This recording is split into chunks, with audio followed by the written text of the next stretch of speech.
Shri Swami Samarth medical career guidance मध्ये आपलं स्वागत। गेल्या काही वर्षात आपण पाहतोय की भारतातून बाहेरच्या देशांमध्ये आपल्या भारतातली मुलं एमबीबीएस करण्यासाठी मोठ्या प्रमाणात जात आहेत। ही मुलं जेव्हा एमबीबीएस करण्यासाठी जात आहेत किंवा आपल्याला असा निर्णय घेण्याची वेळ येते की आपली मुलं आता परदेशात मेडिकल साठी किंवा एमबीबीएस साठी ऍडमिशन घ्यायला जातात, तर काही गोष्टींचा आवर्जून विचार करणं हे खूप गरजेचं आहे। या काही गोष्टींपैकी पहिली आणि महत्त्वाची गोष्ट म्हणजे बजेट। वेगवेगळ्या कंट्रीमध्ये जाण्यासाठी वेगवेगळ्या प्रकारचे बजेट हे आपल्याला सांगितले जातात, कुणाकडून आपण ऐकत असतो, पण ते बजेट जे आहेत त्या बजेटची शहानिशा करून घेणं आणि ते आपल्याला दर वर्षाला किंवा त्यांनी जे सांगितले त्या पिरियडला पे करणं होणार आहे का, ही गोष्ट पहिल्यांदा पाहणं खूप गरजेचं आहे। त्याचबरोबर ह्या बजेट बरोबर ते बजेट कशाचं असतं, हे त्या कॉलेजची फक्त फीस बद्दलचे बजेट असतं।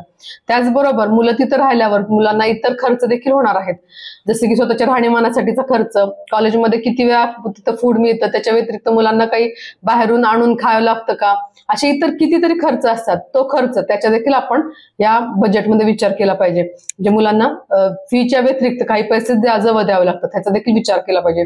त्याचबरोबर त्याची पुढची गोष्ट अशी आहे की मुलं जेव्हा जातात येतात तेव्हा त्यांना जाण्या येण्याचा खर्च, त्याचबरोबर मुलांच्या व्यतिरिक्त जर आपण एखाद्या त्यांना भेटायला जाणार असो, आणायला जाणार असाल, त्यासाठी लागणाऱ्या खर्चाचा देखील विचार केला पाहिजे। या सगळ्या गोष्टी आल्या बजेटमध्ये, म्हणजे कॉलेजची फी, त्या व्यतिरिक्त मुलांना वर खर्चाला लागणाऱ्या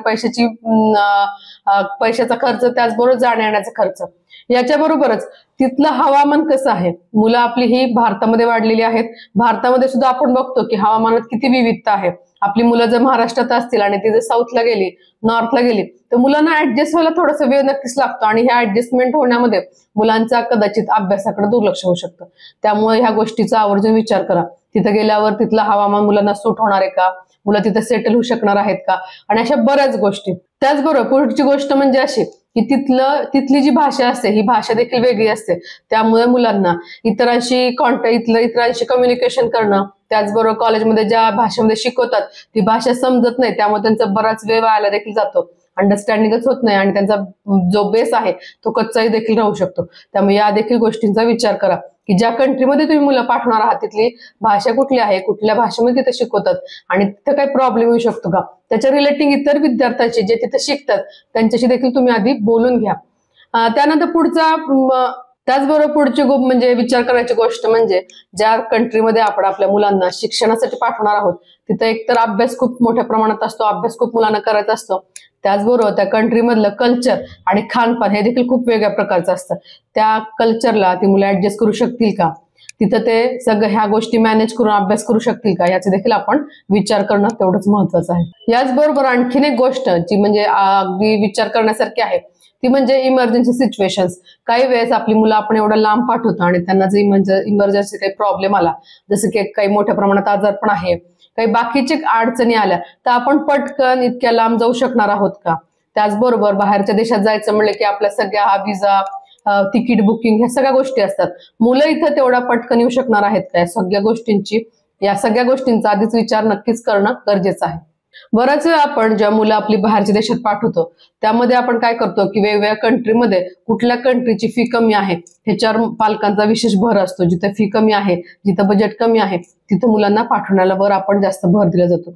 पण तुम्ही हे करताना नक्की या गोष्टीचा विचार करा की तिथे गेल्यावर मुलांना इतर ज्या गोष्टी आहेत त्या मुलांना एकट्यालाच फेस करायच्या आहेत आणि त्यामध्ये तो आपला मुलगा मुलगी सफर तर करणार नाही ना। या सगळ्या गोष्टींचा आपण आवर्जून विचार केला पाहिजे, कारण मुलं ही आपली जेव्हा शिक्षणासाठी बाहेर पडतात तेव्हा ते 5.5 ते 7 वर्षासाठी बाहेर पडलेले असतात। काही कंट्रीमध्ये शिक्षण 5.5 वर्ष आहे, तर काही कंट्रीमध्ये 2 वर्ष एक्स्ट्रा पण आहे। तर त्यामुळे सगळ्या गोष्टींचा विचार करणं आपण खूप महत्वाचं आहे, जेणेकरून मुलांचा चांगल्या वातावरणात सेफ आणि आनंदाने अभ्यास होईल आणि ते पुढच्या करिअरसाठी तयार होतील।